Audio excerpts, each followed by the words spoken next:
Messieurs, dames, bonsoir. Je suis très heureuse et honorée de faire partie de cette soirée inoubliable et émouvante. Et je tiens à remercier un grand homme, un grand poète, Monsieur Mohamed Sghir Ouled Ahmed, qui m'a donné l'occasion, moi, Rajie Chebbi, poète et traductrice, d'exprimer ses poèmes avec le cœur, en les traduisant en français et en essayant de vous transmettre sa verve. Je ne vous cache pas la grande émotion que je ressens à lui rendre hommage au nom des Tunisiens et particulièrement des Tunisiennes qu'il aime, qu'il respecte et dont il n'a jamais cessé de soutenir la cause et la conviction d'un avenir où la femme tunisienne est synonyme d'excellence et de fierté. Merci.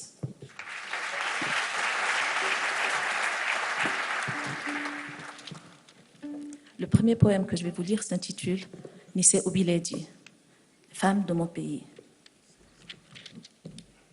J'ai beau écrire et écrire, remplir tant et tant de pages. J'ai beau décrire et décrire, épuiser tout le langage. Je suis à court de phrases et de mots pour vous décrire comme il faut. Alors, femme de mon pays, simplement je vous dis, le monde s'incline devant vous, mesdames. Vous êtes bien plus que des femmes. Merci.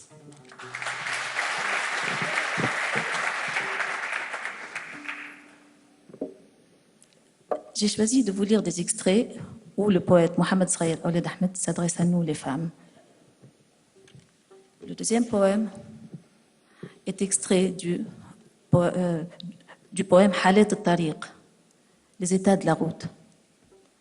Au cas où les femmes viendraient à disparaître, au cas où surgiraient soudain d'horribles êtres, ombres ratatinées, que nul ne reconnaît, fantômes noirs et tragiques, niqabés, identiques, toutes furtives et en alerte, anonymes de noir couvertes, et que tu voudras appeler ta Juliette, tu te tromperas de nom et de tête, d'allure et de visage, de corps, de nom et d'âge.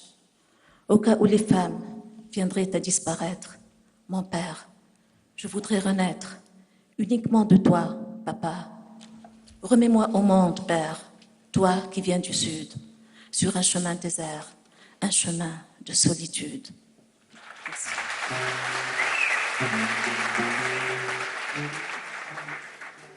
Lettre tunisienne. Au bureau de vote, en franchissant le pas, ne soyez pas idiote et n'oubliez pas, femme, 20 siècles de drame, de mutilité et d'esclavage, où votre liberté n'était qu'un mirage, où votre intégrité était prise en otage, où vous n'étiez que des objets, des bagages, ombre dans l'ombre des hommes, petits sujets dans leur royaume.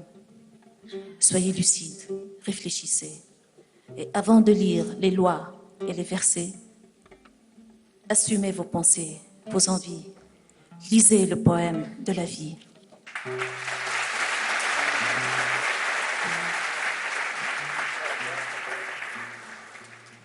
Avant de lire quelques poèmes d'amour, j'aimerais lire le célèbre poème Nuhibbu al-bilada. Nous aimons le pays. Nous aimons le pays comme personne ne l'aime. Nous l'aimons de jour, de nuit et le dimanche de même. Avant la nuit, après le jour, nous l'aimons toujours.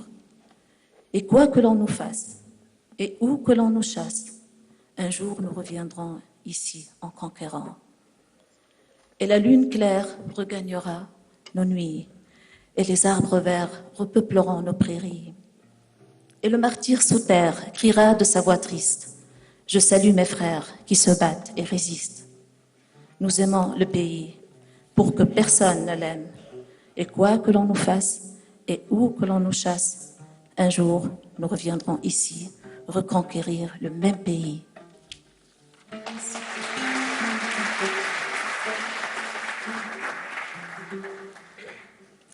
Viens, viens, sinon dans le rêve je t'invite. Viens, Je suis la lèvre interdite. Et jour contre jour, toute l'année à venir, dors d'un sommeil doux, nous n'aurons rien à dire. Je suis le voyant et je prédis 3 voies. Devant, devant et devant, il n'y a pas d'autre choix. Tu es le blé vermeil, aux épis épais. Tu es le soleil au prélude de paix. Viens, après tes venues successives. Viens, avant que la nuit n'arrive. Au premier visiteur, mon cœur battra fort, et j'ôterai sans peur le marbre de mon corps. Je surgirai vivant, ouvrant ce qui est clos. Il est des passions qui nous sauvent la peau.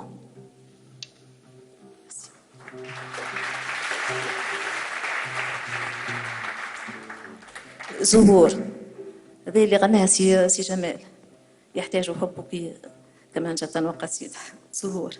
Ton amour, c'est certain, aura toujours besoin d'un refrain, d'un violon, d'un poème.